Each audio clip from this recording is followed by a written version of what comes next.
ایک سوال آیا ہے ہمارے پاس کہ بہت سے لوگوں کی عادت ہوتی ہے کہ راستے میں کچھ ایسی چیزیں ہوتی ہیں جن کو وہ کھڑے ہو کر پی لیتے ہیں یا کھا لیتے ہیں، تو اس طرح کرنا کیسا ہے؟ راستے میں کھڑے کھڑے کچھ پی لینا، کھا لینا، اس کا دار اس کے اوپر ہوتا ہے کہ وہ شے کھانے پینے کی کس قسم سے تعلق رکھتی ہے۔ دیکھیں، ایک ہوتا ہے کھانا، اور یا یہ ہے کہ خواہ وہ کھانا ہے یا وہ پھل وغیرہ کھانا ہے، تو جسے کھانا یوں کہا جاتا ہے اسے تو بیٹھ کر ہی کھانے کا حکم ہے، اور اس کی سنت یہی ہے، اور اس کو ترک نہیں کرنا چاہیے۔ ایک یہ ہوتا ہے کہ 2-4 دانے ہیں وہ کھا لیے، تو اب چند ایک دانے جو ہے وہ اگر کھانے ہیں تو اس کو کھڑے کھڑے کھانے کے اندر کوئی ایسا حرج نہیں ہے، اس کے لیے اتنے تکلف کی حاجت نہیں ہے، اگرچہ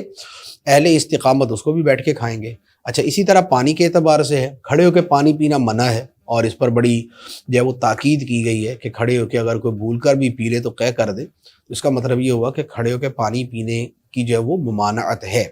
لیکن وہ یہ ہے کہ ایک آدھ گھونٹ ہے اور یا جگہ ایسی ہے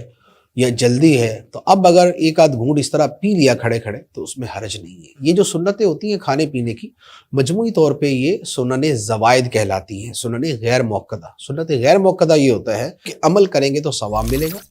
چھوڑ دیں گے تو گناہ نہیں ہے۔